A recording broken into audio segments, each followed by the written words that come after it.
Boleh terangkan secara ringkas apa maksud istilah tajalli yang digunakan oleh ahli sufi? Baik, tajalli yang dimaksudkan dengan tajalli adalah penzahiran. Maksud tajalli adalah penzahiran atau bahasa modennya disebut manifestasi. Bahasa Inggerisnya manifestation. Manifestation. Ataupun di Melayu kan manifestasi. Atau dalam bahasa Melayu kita adalah penzahiran. Penzahiran. Perkataan tajalli diambil daripada ayat Al-Quran. Perkataan istilah tajalli yang digunakan oleh ulama sufi yang diambil oleh ayat Al-Quran, iaitu sebuah ayat yang menceritakan tentang Nabi Musa AS meminta kepada Allah Subhanahu Wa Taala untuk melihat Allah. Kan Nabi Musa ini, walaupun beliau adalah kalimullah, orang yang boleh bercakap direct dengan Allah Subhanahu Wa Taala, tetapi beliau tidak pernah melihat Allah Subhanahu Wa Taala.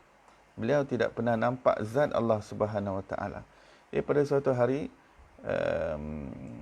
suatu hari terlintas di fikiran Nabi Musa AS nak minta sambil dapat bercakap dengan Allah, sambil nak melihat Allah, sebab tak pernah melihat Allah. Ya. Maka ayatnya berbunyi, Rabbi arini anzur ilaik. Ya Allah, tunjukkanlah dirimu, aku ingin melihatmu. Iaitu aku ingin melihat zatmu. Ya.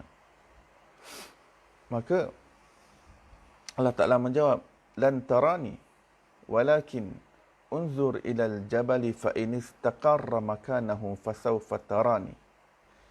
Tapi lihatlah, kamu tidak akan mungkin dapat melihatku, yakni tidak dapat melihatku di dunia ini, wahai Nabi Musa. Wahai Musa, matamu tidak mungkin dapat melihatku sepanjang kamu berada di dunia. Tetapi lihatlah ke arah gunung tersebut, iaitu gunung Tursina, ya, ke arah gunung Tursina. Lihatlah ke arah gunung tersebut. Jika ianya tetap pada tempatnya, nescaya engkau dapat melihatku. Kemudian firman Allah Ta'ala dalam Quran, falamma tajalla rabbuhu lil jabal. Dan tatkala Allah Ta'ala bertajalli, falamma tajalla rabbuhu lil jabal.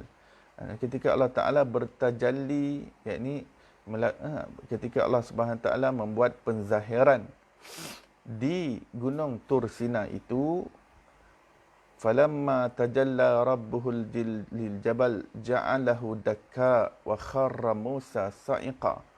Maka gunung itu telah bergetar, gunung itu telah hancur luluh, ya, apabila menerima tajalli Allah Subhanahu Wa Taala.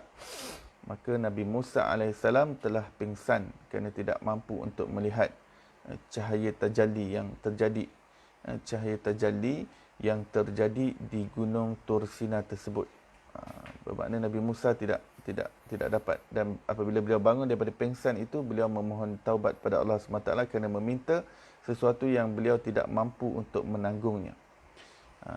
Sebenarnya tidak ada seorang nabi pun yang pernah melihat Allah sepanjang hayat mereka di dunia, kecuali Nabi Muhammad sallallahu alaihi wasallam sahajalah satu-satunya nabi, bahkan satu-satunya makhluk yang dapat melihat Allah Subhanahu Wa Taala. Hatta malaikat Jibril dan malaikat-malaikat yang lain pun tak pernah melihat Allah Subhanahu Wa Taala. Walaupun malaikat Jibril membawa wahyu kepada nabi-nabi, tapi beliau ambil wahyu daripada apa yang turun daripada Lauh Mahfuz. Adapun melihat Allah, hatta Jibril alaihissalam pun tidak pernah melihat Allah. Kerana ada 70,000 hijab daripada nur yang menutupi Jibril alaihissalam. Yang menyebabkan hijab itu menyebabkan malaikat Jibril alaihissalam tidak dapat melihat Allah Subhanahu Wa Taala.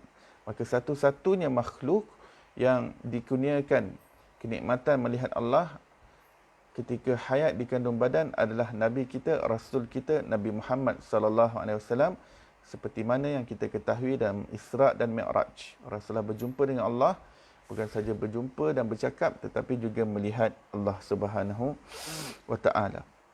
Baik, berangkat daripada perkataan tajalli yang berada dalam Al-Quran tersebut, maka para ulama sufi menggunakan istilah tersebut untuk menamakan suatu kefahaman bahawa alam ini adalah penzahiran dari penzahiran dari kekuasaan Allah Subhanahu wa taala. Dan kekuasaan Allah adalah merupakan sifat Allah Subhanahu wa taala. Dan alam ini juga adalah penzahiran daripada apa yang berada di dalam ilmu Allah Subhanahu wa taala secara azali. Kan kalau kita belajar sifat 20, sifat ilmu, dalam sifat kategori sifat ma'ani ada ilmu, kudrat, iradah, ilmu.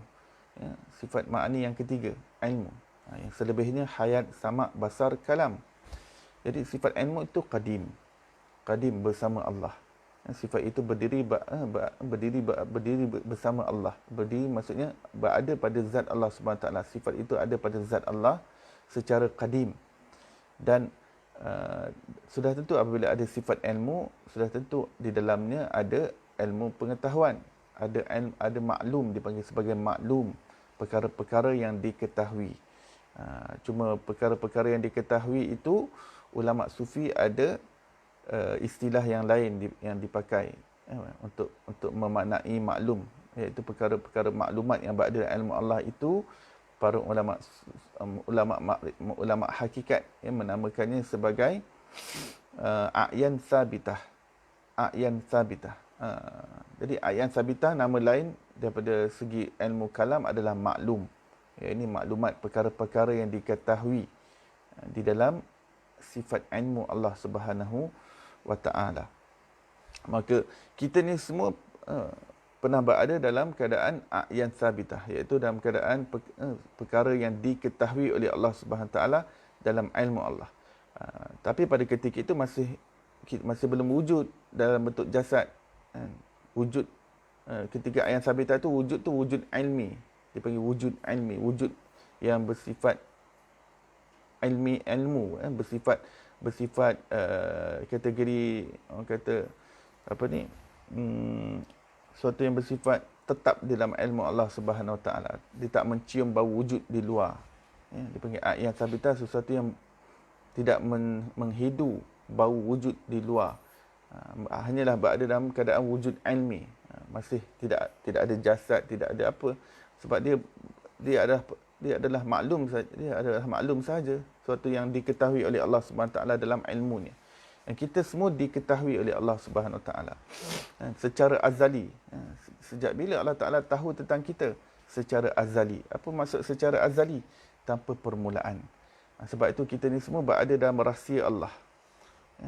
Sebelum kita lahir kat atas dunia ini, kita sudah pun menjadi rahsia Allah. Apa maksud menjadi rahsia Allah? Kita ini sudah hakikat diri kita yang lahir di dunia ni, Allah dah tahu sebelum alam ni semua tercipta. Allah dah tahu dalam ilmunya secara azali, tanpa permulaan.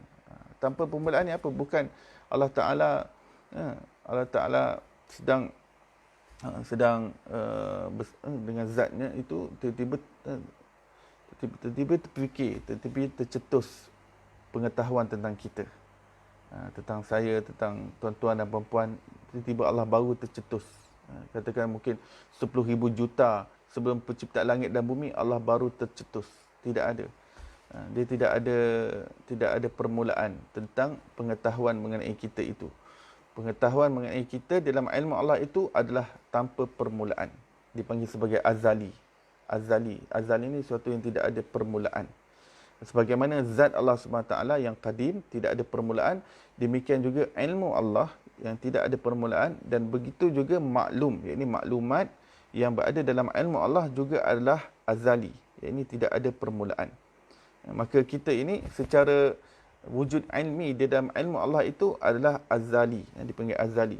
Tapi ketika itu kita bukan wujud di luar seperti ini. Ketika itu hanyalah dalam bentuk pengetahuan, dipanggil maklum ataupun a'yan sabitah. Dan apa saja yang terkandung di dalam ilmu Allah, ini terteranya. Tajalli ni terteranya alam ini adalah mutabiq, yakni berdasarkan apa yang berada dalam ilmu Allah Subhanahu Wa Taala. Di penzahiran apa yang berada dalam ilmu Allah yang secara azali itu di dalam ilmunya yang qadim. Ini apa yang kita nampak seinci di alam ini, semuanya adalah penceritaan kepada apa yang berada dalam sifat ilmu Allah Subhanahu Wa Taala. Dan sifat ilmu Allah itu ada pada Allah. Sebab tu kadang ada orang kata alam ini adalah penceritaan mengenai Allah Subhanahu Wa Taala. Apa yang dimaksudkan adalah alam ini adalah penceritaan. Penceritaan kat situlah yang maksudnya penzahiran. Dizahirkan daripada apa yang berada dalam rahsia Allah. Sebab kandungan ilmu Allah tu dalam tu kan rahsia Allah, pembendaharaan yang tersembunyi. Maka apa yang berada di dalam ilmu Allah, inilah terteranya alam ini. Inilah tajalli. Tajalli. Jadi alam ini dan terciptanya alam ini dengan kekuasaan Allah. Bukan tercipta dengan ilmu. Ilmu ini ta'alluqnya ataupun kaitan fungsinya lain kan. Kaitan fungsinya menyingkap perkara-perkara secara maklumat.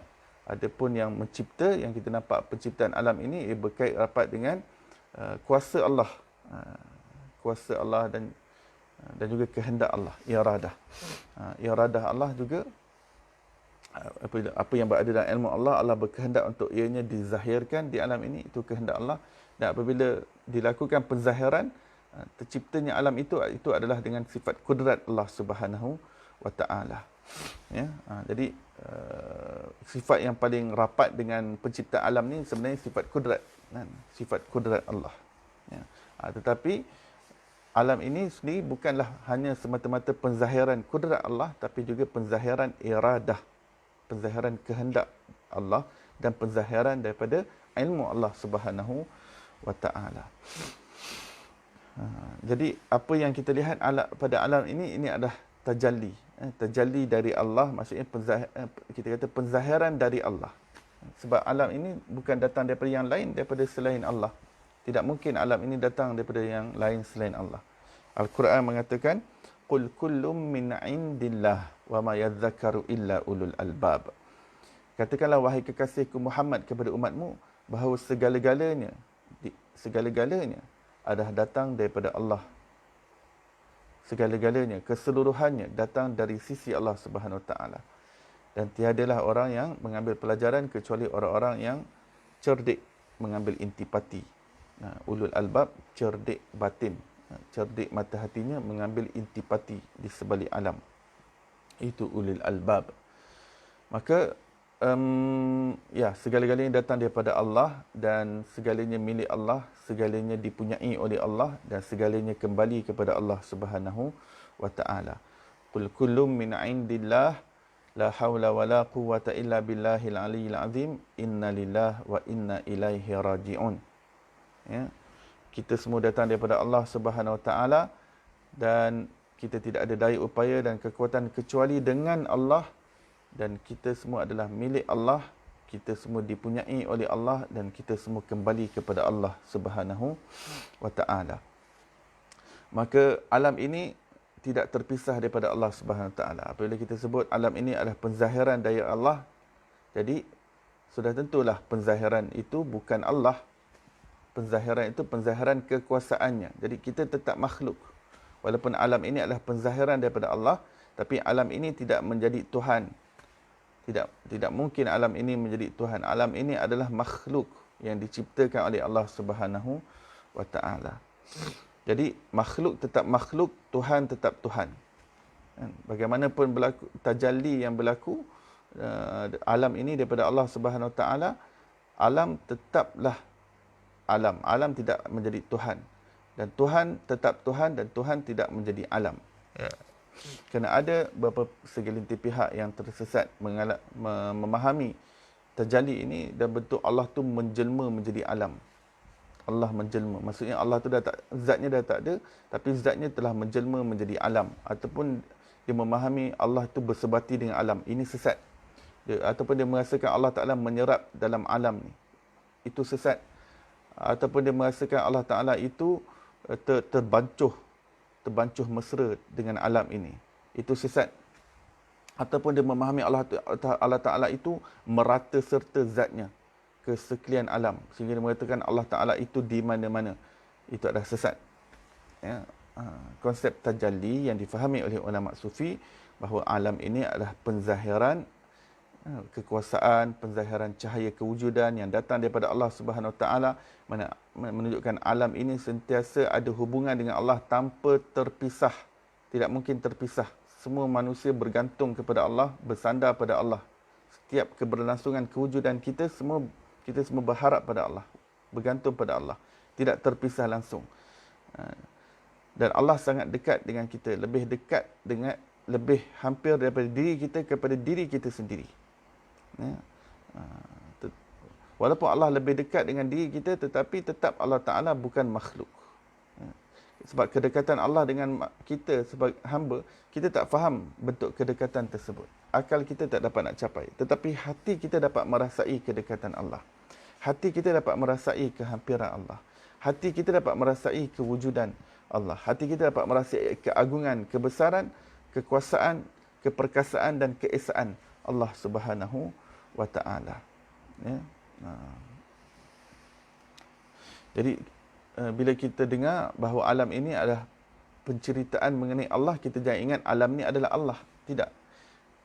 Yang dimaksudkan alam ini adalah penceritaan mengenai Allah, ataupun terus disebut alam ini adalah penceritaan Allah. Itu adalah sebenarnya nak bagi tahu tentang faham tajalli tadi. Iaitu alam ini adalah penzahiran kekuasaan Allah yang pada asalnya ada pada ilmu Allah Subhanahu Wa Taala.